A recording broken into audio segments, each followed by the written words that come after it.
তোমার হাতে আংটিটা দাও তো। কে আমার হাতের আংটি দিয়ে কি করবা? কি করবো এটা হচ্ছে পরের কথা, আংটিটা দাও। কেন আমার আংটি তোমার দিমু কেন? তোমার বোনেরা যে আমার কাছ থেকে 5,000 টাকা নিয়ে গেছে, এক প্রকার টাকা থেকে যা উসুল করবো লাগবো না, আংটি বেচে আমি ওই টাকা উসুল করবো। দাও। বইনেরা দিছে 5,000 টাকা, আর এই আংটি স্বর্ণের আংটি বেচলে পাইবা 40,000 টাকা। তাই 5,000 টাকা লেগে 40,000 টাকা খরচা কেন দিমু? তাহলে কি 5,000 টাকা নিছে? আমার সাত লেগে গেছে, গেঞ্জি ছিঁড়া ফেলাইছে, অপমান অপদস্থ করছে, সেই বাবদ বাকি 35,000 দাও। এই আংটি আমি জীবনেও দিব না। আব্বাই বিয়ার সময় আমার এই আংটি দিছে। আব্বাই দিছে দেখেই তো নিলো, ওরা যেমন আমার কাছ থেকে নিছে আমি এরকম আব্বারটা নেবো। দাও। দিব না। দিবা না মানে? আমাকে দিতে হবে। সরাসরি বলে কিন্তু আঙুল ভেঙে যাবে আস্তে করে, কোনো কথা নাই। কি করে? এমনি ছিল কেউ দুলাভাই গিয়া এত শালি বুঝলাম না। তোমার আব্বা জায়গা মনে হয় যে একটা মহিলা হোস্টেল আইছে শ্বশুর বাড়িতে না। রাগ করো না দুলাভাই গো, রাগলে তোমায় লাগে আরো ভালো।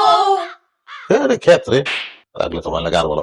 এই শোনো, যাও, আমরা হাজবেন্ড এন্ড ওয়াইফ আমরা এখানে কথা কইতেছিলাম, তোমরা এর মধ্যে ঢুকছো গেলে। ভাই সাহেব আমার জানের জান, ভাই সাহেব আমার প্রাণের প্রাণ, ভাই সাহেব এর না দেখিলে বাঁচে না পরাণ।